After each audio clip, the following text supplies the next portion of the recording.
Brad Garlinghouse, this Sunday on 60 Minutes, it's going to be borderline historic. I think it is so important for XRP investors. He's going to light the world on fire. There's really two reasons why. We're going to go over it. We have a big partnership. It really seems like it's brewing between Cardano and Ripple and Charles and the XRP ledger. It just makes too much sense. We're going to dig into that. I think it could be massive. And then we have some XRP, some new XRP derangement syndrome bubbling up. We'll dig into that and cover it. All right. This 60 Minutes episode on Sunday is so important. First, it's very similar to the Robinhood listing. Why?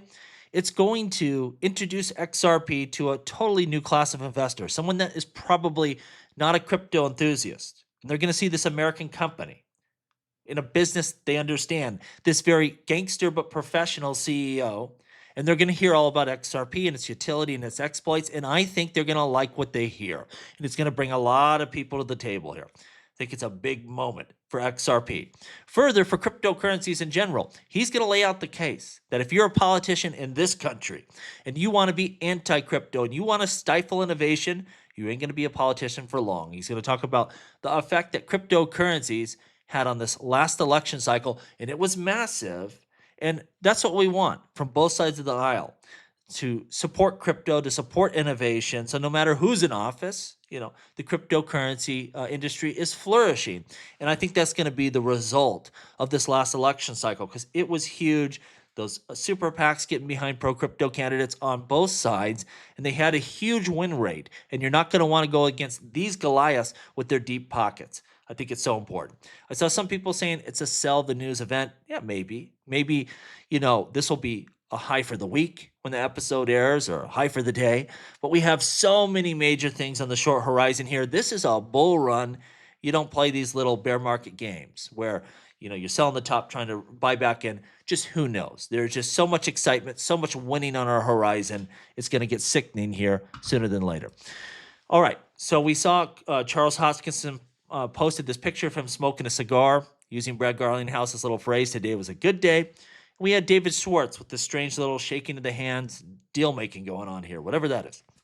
And I think what's going on, you're going to see RLUSD issued on Cardano, which fills a need for both sides. Because first of all, Cardano, they need a good stablecoin. And I think RLUSD will be exactly that.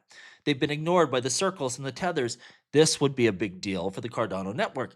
And further, for Ripple, they want RLUSD to be on as many chains and to have as big a market cap as possible and people using it. And so I think it's great for them at launch or shortly thereafter, if they can get more chains, especially big ones like Cardano, to adopt their stablecoin.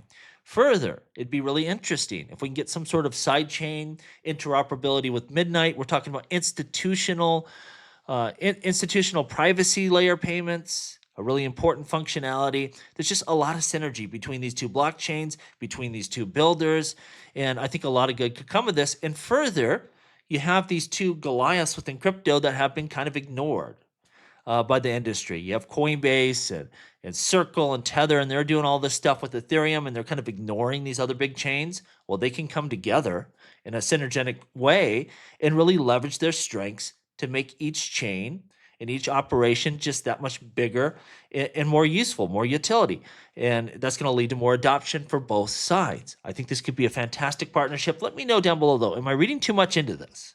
We just have two Riddlers on the loose here, and that doesn't mean anything, or is something brewing, as I suspect. All right, we had this great chat by David Schwartz. You can go over to Bank XRP's page, take a look. He's saying the next big thing is institutional DeFi. So a little bit different than the DeFi we're used to using, but they're really thinking of, these institutions that want to get into the DeFi space, and we know they do. We've heard every bank, every lender, everyone wants on the blockchain here, lower costs, higher, their efficiencies here. And so this could be massive. We'll have to see. Can they roll this out? Can they get people using it? But it should be quite competitive, and that's what they got their mind on. Taking DeFi, but going to this new place, and a really fascinating chat by David. You should check it out. We see Mayuka here. I don't know if she's the lead developer at Ripple, probably should be, one of the biggest over there. And she said today is XRP. Monday was the highest DEX volume we've ever had. Think about that.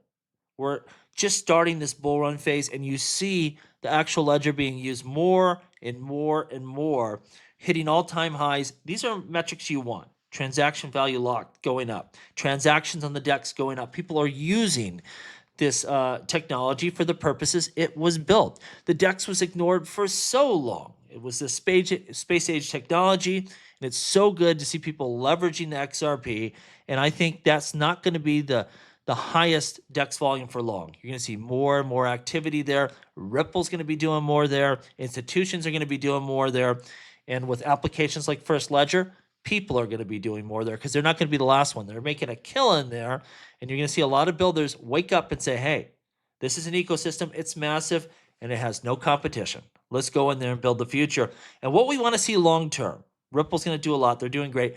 But we want multiple Goliaths building on this technology. We don't just want Ripple customers. When you look at Ethereum, you got Tether, you got Circle, you got Uni, you just got a lot of huge entities leveraging the technology. And we want to build to that where, you know what, it's not just Ripple, but it's Ripple and 5 other massive entities within crypto leveraging XRP Ledger for its utility. That's when you know you've really made it. All right, let's take a look at this. So this is this Chainlink boson. It's nothing against Chainlink. It's just this poster.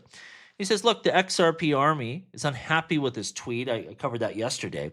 But if institutions want one day to adopt XRP, that's great. But looking at its current level of adoption, it's hard to justify $230 billion in FDV valuation compared to other established blockchains.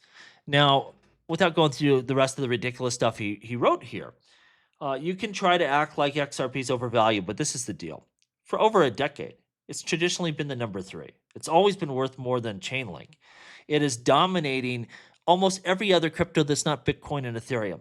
And it is very rare for the market, the collective of all the minds in the universe, to get something that wrong for that long. They're just not gonna. These valuations are correct. There's a reason why XRP is always a top asset. There's a reason why XRP is always worth more than Link. It's just, this is a proper valuation. It should not come as a surprise.